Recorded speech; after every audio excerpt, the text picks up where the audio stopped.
একটা 21 জনের একটা কমিটি করো, তাদের কাছে অষ্টআশি পার্টের লিডটা বুঝে নেব, আর নালে এনআরসি যখন ফর্ম আসবে কিছু করব না, তাকিয়ে তাকিয়ে দেখতে হবে, কিচ্ছু করবো।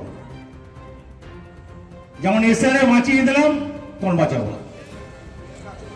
বললো মুখে বললে হবে না বাবা, চাঁদ বাবা অনেক খেয়েছো, এবার ভোটটা দাও, ছাড়ো।